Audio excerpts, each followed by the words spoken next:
juga sebagai calon guru penggerak Angkatan 11 dari Kabupaten Aceh Barat Daya. Pada kesempatan kali ini, saya ditemani oleh Ibu Herawati, Kepala Sekolah di tempat saya bekerja, yaitu SMP Negeri 1 Tangan. Assalamualaikum Ibu. Waalaikumsalam. Mohon maaf mengganggu waktunya Ya, Ibu. Oke, pada kesempatan kali ini saya izin untuk mengajukan beberapa pertanyaan kepada Ibu ya. ya. Oke, pertanyaan yang ingin saya tanyakan terkait dengan pengambilan keputusan. Pertanyaan pertama, Ibu, apakah Ibu pernah menghadapi sebuah permasalahan yang membuat Ibu merasa dilema? Ya. Mungkin di sekolah kita, bahkan bukan sekolah kita aja, di mana aja dilema itu sudah pasti ada. Jadi dilema itu tergantung di tempat mana kita bekerja. Jadi dilema itu ada. Pasti ada, ya. Oke. Pada pembelajaran kami di pendidikan guru penggerak ada dua macam dilema. Yang pertama itu dilema etika antara benar dengan benar, terus ada rujukan moral antara benar dan salah. Kira-kira dalam pengalaman Ibu mengambil keputusan, bagaimana cara Ibu membedakan antara situasi dilema etika dengan rujukan moral, Ibu? Iya. Jadi kita dihadapkan dengan dua masalah. Yang pertama sekali yaitu dilema etika dan dilema wujud moral. Ya. Jadi kalau dilema etika itu kita dihadapkan dua masalah, tapi masalah itu antara benar dengan benar. Jadi di situ kita harus mengambil satu keputusan, harus mengambil satu di antara yang benar itu mana yang lebih benar. Contoh misalnya kalau di sekolah kan sering kita dihadapkan dengan masalah siswa. Iya, dengan siswa itu di satu sisi siswa itu dari guru yang bersangkutan mungkin menganggap siswa itu pinter. Nah, di satu sisi ada guru juga menganggap pinter. Nah, jadi memang sama. Nah, jadi pinter sama-sama pinter. Jadi dua-dua siswa itu kita harus memilih salah satu. Nah, misalnya walaupun kita sekarang sudah menggunakan kurikulum merdeka. Kurikulum merdeka itu kan tidak ada lagi perankingan. Maksudnya antara ranking 1, ranking 2 memang nggak ada lagi. Tapi di antara jumlah nilai itu mungkin sama. Nah, jadi kita harus bisa memastikan satu orang yang betul-betul di atasnya. Tapi memang mereka itu memang benar. Pintar dua-duanya. Jadi kita nanti bisa melihat dari segi mana. Lalu kita kalau memang saya terdesak sendiri tidak bisa memutuskan, tentu saya menggunakan atau memanggil teman-teman untuk bisa bermusyawarah dengan dalam menghadapi dilema etika tersebut. Nah, tapi kalau wujudan moral itu kita juga dihadapkan dengan dua permasalahan. Yang satu permasalahannya benar, yang satu salah. Nah, jadi kalau itu mungkin kita tidak terlalu direpotkan. Memang satu benar satu salah. Tapi sudah jelas satu benar satu salah. Jadi kan, tapi kita yang salah itu pun kan nggak mungkin kita kucilkan. Nggak mungkin kita kucilkan. Tapi yang benar itu pun kita tidak mungkin menggembur-gembur dia atau memuji-muji terlampau kita memuji-muji. Jadi mereka itu walaupun dia sedikit salah kita nasihati agar dia bisa menjadi baik. Mungkin seperti itu. Oke, berarti Ibu dalam menjalankan pengambilan keputusan selain Ibu lakukan sendiri, berarti ada juga ya Ibu minta saran dari teman-teman atau guru-guru ya? Iya. Ya itu sudah pasti ada, sudah pasti. Kadang saya kalau memang kan semua keputusan itu saya selalu melibatkan warga sekolah, bermusyawarah. Kalau memang sudah terdesak sekali saya juga bekerja sama juga dengan komite sekolah. Jadi ikut sertakan juga ya. Oke, pertanyaan selanjutnya Ibu, apa saja langkah-langkah yang biasa Ibu lakukan dalam pengambilan keputusan? Langkah-langkah itu mungkin kita tahu dulu. Kita tahu dulu permasalahannya apa. Dan di mana dia melakukan permasalahan itu dan dengan siapa permasalahan itu terjadi. Nah, jadi kalau kita sudah tahu permasalahannya, jadi kita kan istilahnya bukan mudah. Kita sudah tahu di mana letak permasalahannya agar kita bisa kita selesaikan. Lebih terarah, Lebih terarah ke sumber permasalahannya. Lebih mudah untuk mendapatkan Iya, solusi. iya mungkin seperti itu. Sudah tahu siapa, Iya, dan kapan. kapan dan di mana. Iya, seperti itu. Kira-kira Ibu apa yang Ibu anggap efektif dalam pengambilan keputusan? Hal apa saja yang Ibu anggap efektif ketika Ibu mengambil sebuah keputusan? Kalau kita bilang hal-hal yang efektif itu seperti saya katakan tadi, saya lebih mengedepankan musyawarah atau mufakat, kerjasama dengan warga sekitar. Ibu, kira-kira apa saja tantangan yang Ibu hadapi selama ini dalam membuat atau mengambil keputusan terkait dilema kita? Tantangannya seperti itu, setiap ada permasalahan kita menyelesaikan. Dalam kita menyelesaikan permasalahan itu tentu kita punya tantangan. Tantangan itu kan mungkin orang antara dua dilema itu ada yang satu benar kita harus mengambil satu. Di situ kan ada siswa atau guru yang merasa tidak puas. Itu kan merupakan tantangan bagi saya selaku kepala sekolah. Begitu juga dengan siswa. Seperti rujukan moral tadi, salah dengan benar. Jadi yang salah itu pun kita nggak akan kita tekankan. Di situ kan kalau kita tekankan kan pasti mereka itu juga tidak merasa puas. Jadi itu menjadi permasalahan bagi saya, menjadi tantangan bagi saya. Kira-kira Ibu dalam pengambilan keputusan dari setiap masalah dilema etika, Ibu ada waktu-waktu tertentu untuk menyelesaikannya atau langsung diselesaikan Ibu? Sepertinya dalam menyelesaikan itu kita kan tidak mungkin membuat jadwal. Sementara ada yang harus kita selesaikan sesegera mungkin.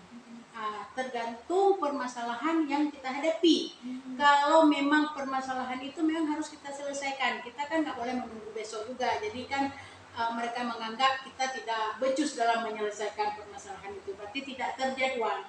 Mungkin kita tunda 1 atau 2 hari, itu pun kenapa kita tunda? Karena kan kita mungkin permasalahan itu sedikit agak berat. Kita kan seperti yang saya katakan tadi kan kita butuh warga sekolah, butuh BK, butuh komite sekolah. Jadi mungkin di situ agak tertunda 1 atau 2 hari. Jadi biasanya kalau ada permasalahan langsung diselesaikan. Kecuali nanti kalau misalnya agak besar diajak dulu. Iya, kita lihat dulu. Kemudian Ibu kira-kira apakah ada faktor-faktor atau orang-orang yang menurut Ibu mempermudah atau membantu Ibu dalam pengambilan keputusan selama ini? Itulah seperti yang saya katakan tadi, orang-orang yang membantu untuk mempermudah. Itulah saya tidak terlepas, saya sangat bukan tergantung juga ya, maksudnya saya tidak bisa tinggalkan warga sekolah. Warga sekolah. Jadi kecuali permasalahan yang kita rasakan, maksudnya tidak terlalu berat, mungkin bisa diselesaikan hanya dengan saya saja, mungkin sifatnya juga prinsipil pribadi sekali. Jadi itu kita selesaikan sendiri. Berarti Ibu lebih kepada partisipasi warga sekolah. Ibu, ini pertanyaan yang terakhir ini kan, dari pembicaraan kita tadi, kira-kira Ibu pembelajaran apa saja yang bisa Ibu ceritakan nih kepada saya sebagai seorang pembelajar baru di dalam pengambilan keputusan dari pengalaman-pengalaman Ibu selama ini? Sebenarnya kalau pengalaman sepertinya pengalaman saya biasa-biasa aja dibandingkan dengan mereka ini, walaupun mereka ini masih junior, tapi kan lebih mungkin ilmunya lebih dari saya. Tapi nggak apa-apa juga. Jadi sebagai seorang CGP ya, calon guru penggerak, dan akan jadi guru penggerak, dan suatu hari akan menjadi kepala sekolah. Karena perekrutan kepala sekolah kan tidak lagi dengan cakep. Kalau dulu cakep, kalau saya dulu cakep, kalau orang ini nanti mungkin direkrut melalui guru penggerak. Iya, guru penggerak. Jadi kalau saya pribadi, kita sebenarnya etikat kita atau niat kita dulu mau membangun atau tidak.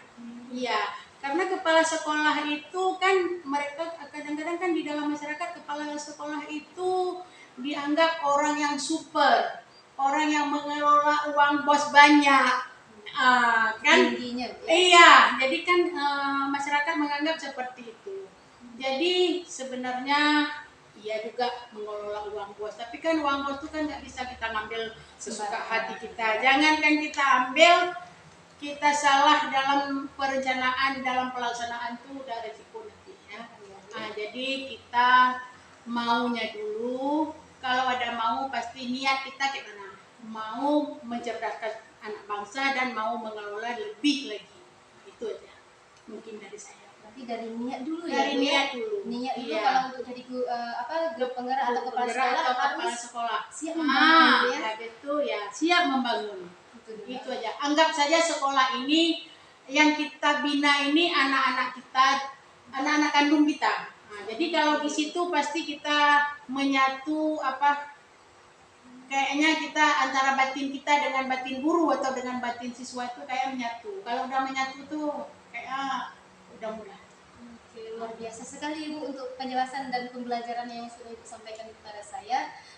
Ini tadi sudah pertanyaan terakhir. Terima kasih Ibu untuk penjelasannya, untuk waktunya, dan mohon maaf Ibu Ya, sudah mengganggu waktu ya, Ibu. ya. Oke, semoga pembelajaran yang Ibu sampaikan bisa bermanfaat untuk saya dan juga ke depannya nanti. Oke, Assalamualaikum warahmatullahi wabarakatuh. Waalaikumsalam warahmatullahi wabarakatuh. Bangun bukalah matamu saatnya Assalamualaikum Bu. Salam. Ibu perkenalkan, saya menjawab saya di Penggerak Angkatan 11 dari Surabaya. Hari ini saya ingin meminta waktu Ibu untuk mewawancarai sebentar bisa Bu? Insya Allah bisa. Oke. Jadi pertanyaan yang akan saya tanyakan itu terkait dengan pengambilan keputusan ya. Ibu di sini SD 1 Tangerang Bu ya? Ya, SD dari 1 Tangerang. Sebagai kepala sekolah yang ingin saya tanyakan yang pertama, apakah Ibu sebagai pemimpin pernah merasa menghadapi permasalahan yang menimbulkan dilema dalam penyelesaiannya? Jadi sebelum Ibu jawab itu juga minta maaf nih. Mungkin nanti jawaban Ibu yang benar. Jadi jawabannya di setiap instansi manapun, di sekolah atau di kantoran itu mesti ada. Setiap ada masalah ada dilema. Jadi tetapi masalah tersebut alhamdulillah selama Ibu berada di sini dapat atasi. Ya. Oke. Jadi saat saya mempelajari pengambilan keputusan ini berat, dia ada 2 jenis, satu ada dilema etika dan ada satu lagi bujukan moral. Kalau dilema etika itu ketika kita memilih sebuah keputusan itu antara benar dan benar, sedangkan bujukan moral itu antara benar dan salah. Nah, kira-kira dalam Ibu menghadapi sebuah kasus, bagaimana Ibu mengidentifikasi masalah itu bujukan moral atau dilema etika? Nah, jadi dari pertama Ibu masuk ke sini dulu, Ibu akan menjelang dulu. Jadi inti kesimpulannya, semua masalah itu akan diselesaikan bersama-sama. Meskipun Ibu sebagai kepala sekolah, tapi Ibu tidak pernah mengambil kesimpulan sendiri. Jadi berdasarkan kesimpulan bersama. Jadi di dalam mengambil kesimpulan itu Ibu selalu mengadakan rapat. Jadi bila kita buat agenda rapatnya, hasil keputusannya. Jadi di mana suara dan tidak banyak, itu kesimpulan. Jadi sebenarnya sebagai pimpinan rapat itu menetapkan kita harus berlapang dada menerima kesimpulan yang ada.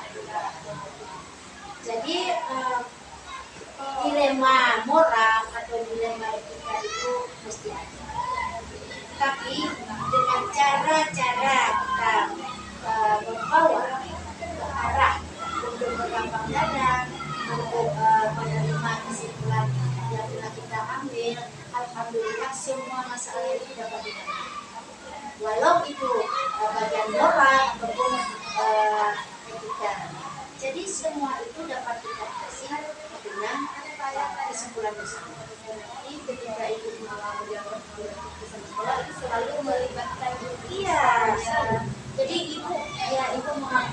kurang berkemampuan. Jadi dengan kurangnya kemampuan ibu itu selalu ibu limpahkan ke kawan-kawan. Jadi ibu di sekolah ini rasanya tidak menganggap ibu sebagai kepala sekolah. Ibu semua karena kuat untuk menganggap mereka lah yang jadi kawan, sehingga masukan-masukan dari guru-guru pun tidak singkat untuk menyampaikan. Jadi apalagi dalam apalagi di sini ada senior, ada Ibu Eni, yang Ibu Eni itu bekas kepala di sini, mantan kepala sekolah. Jadi mantan kepala sekolah itu sengaja Ibu memanfaatkan masukan beliau yang pertama di bangunan kita. Sudah berpengalaman ya, sudah berpengalaman. Jadi alhamdulillah Ibu tidak merasa berat dalam mengambil kesimpulan. Kemudian Ibu langkah-langkah atau prosedur seperti apa yang biasa Ibu lakukan selama ini dalam pengambilan? Ya, langkah-langkahnya ya seperti mengadakan rapat. Jadi sebelum rapat itu dilaksanakan, jadi secara pribadi Ibu juga mendekati person-person gitu, maksudnya ya yang terlibat itu semoga menghargai keputusan, menghargai pendapat orang lain, pendapat kawan-kawan. Nah, sementara itu jadi jangan merasa tidak benar. Jadi arahan-arahan yang demikian sehingga dalam kesimpulannya tadi hal-hal apa saja yang selama ini Ibu anggap efektif dalam pengambilan keputusan pada kasus-kasus yang berlaku di lima itu. Jadi cara yang efektif itu dengan cara melibatkan semua guru mengadakan rapat. Jadi mengambil kesimpulan secara bersama, mengambil kesimpulan dengan suara terbanyak itu hanya pemerintah. Jadi yang pertama itu, yang kedua di sekolah itu guru sudah mengajar. Guru-guru itu menjadi anggota keluarga selain dari anggota di rumah. Ini sekolah adalah sebuah keluarga yang sangat bermanfaat. Jadi dengan menganggap mereka ini sebagai anggota keluarga, semua yang kita mau tujuan yang mau kita ambil itu sudah jadi keluarga. Jadi anggap ini langkah-langkah yang ditempuh itu salah satunya dengan menyesuaikan sekolah yang tidak seperti keinginan sendiri. Jadi kami yang pertama untuk menciptakan rasa kekeluargaan dulu dengan cara berpakaian seragam ya yang sama. Jadi kami sudah atur kalau hari Senin, Selasa kan pakai baju pilihan. Jadi jilbabnya harus warna Senin pertama, Senin kedua itu sudah diatur. Jadi semua anggota keluarga di sekolah ini akan pakai jilbab. Kemudian pada hari Kamis pakai baju batik. Absolutnya tidak boleh pakai seragam yang telah ditentukan selain dari baju seragam. Ya, dengan demikian yang pertama langkah dulu itu haruslah menyediakan dulu. Ya, jadi kalau barangnya sudah kita sediakan, jadi ya tidak bisa dibantah. Seperti jilbab, Senin harus pengadaannya 4 jilbab. Jadi bukan sekali beli, jadi mungkin tahap ini bisa. Jadi caranya kita bisa diambil dari dana sekolah, itu ada subsidi. Demikian. Pokoknya inti menciptakan rasa kekeluargaan itu dari menciptakan seragam yang biasa sekali bulan waktu pertama masuk ke sini. Ini udah panjang cerita nggak Pak? Jadi pertama itu ciptakan dulu kalau sebelumnya tidak ada nanti acara asal. Jadi selama itu udah buat asal. Ada ya, itu tidak ada bedanya. Kepala, guru, pegawai negeri, P3K, guru bakti itu tidak ada bedanya. Yang membedakan itu cuman sebutan jabatan. Tapi di dalam status kita di sini tidak ada bedanya. Kemudian itu ciptakan mengungkapkan dulu itu ada tergerak dalam buku apa? Buat dana sosial. Dana sosial nanti kalau ada anggota keluarga yang sakit, meskipun ada 100 ribu dari sekolah, jadi misalnya ada keluarga suami ataupun orang tua yang meninggal, nanti bawa nasinya nanti ketiga bawa nasi sedikit. Kalau dulu masuk jelek dan tidak ada yang dipakai. Jadi alhamdulillah alhamdulillah rasa kekompakan, rasa kekeluargaan lebih utama sehingga kesimpulan sangat mudah. Kita lanjut pertanyaan selanjutnya ya. Kira-kira Bu, hal-hal apa saja yang bisa menjadi tantangan Bu selama ini menghadapi besar saya? Ya tentang itu saya ada, tapi kurangnya tidak seberapa alhamdulillah. Karena dengan ada rasa kekompakan, rasa kekeluargaan, rasanya tidak seberapa tantangannya. Selama itu di sini rasanya tidak dilema yang kita hadapi itu ada, tapi tidak menjadi masalah. Karena kita bersama. Karena memang menghadapi bersama. Jadi ibu tidak sendiri. Jadi kadang-kadang ada masalah itu belum sempat dilemparkan ibu, ibu sudah selesai. Selesai semua ya, Iya. keluarga yang ada di sini ya. Karena posisinya sama-sama di sini.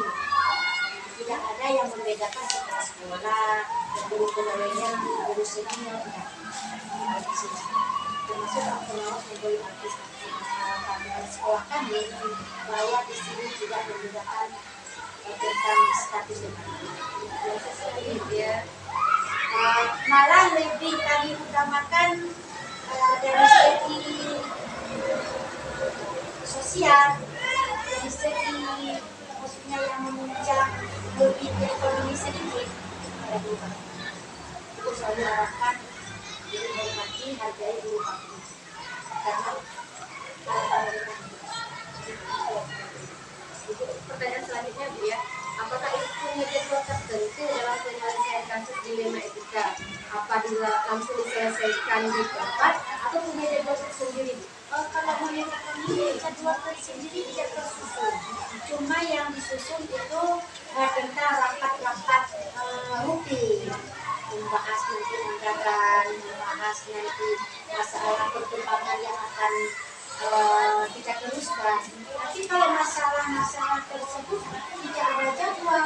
Jadi kalau ada nanti, misalnya ada masalah sedikit, langsung kita tindak lanjuti.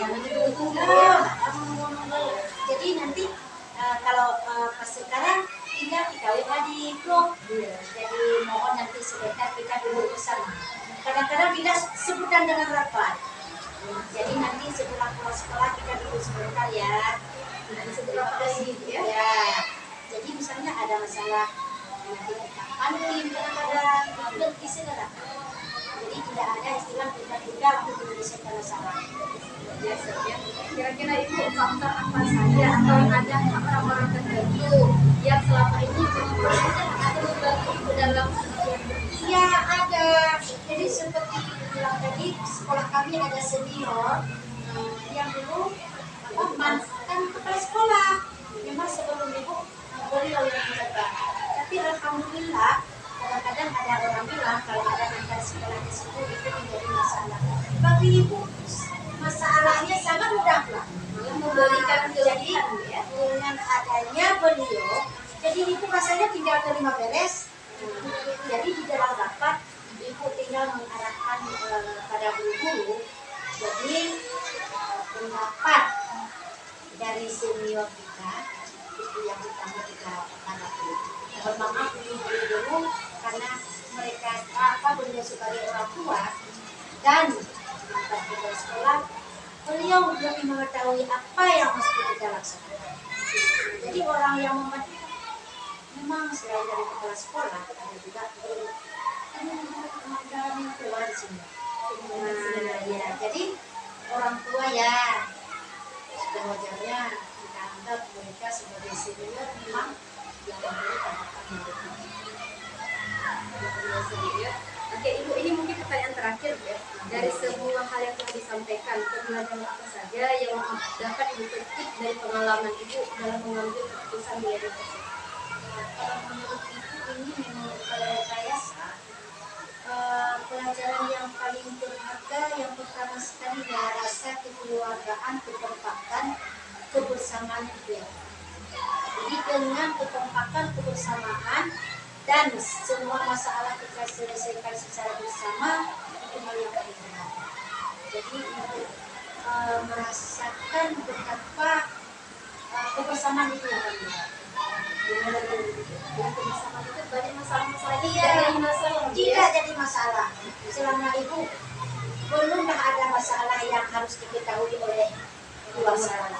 Meskipun ada sedikit-sedikit, ya siapa tahu nanti ada sedikit masalah dengan antara sesama guru, tapi tidak diketahui oleh keluarga. Karena memang rasa kebersamaan, rasa kekeluargaan itu. Makanya Ibu sebelum melangkah ke SD ini, jadi memang Ibu yang merancang kebersamaan dulu, rasa kekeluargaan. dari warga dulu Iya. dan semua yang terjadi di sekolah itu bisa diselesaikan di dunia ini. Oke, Ibu, terima kasih banyak untuk waktunya Ibu dan terima kasih untuk tanggapan yang sangat luar biasa dari Ibu. Assalamualaikum warahmatullahi wabarakatuh.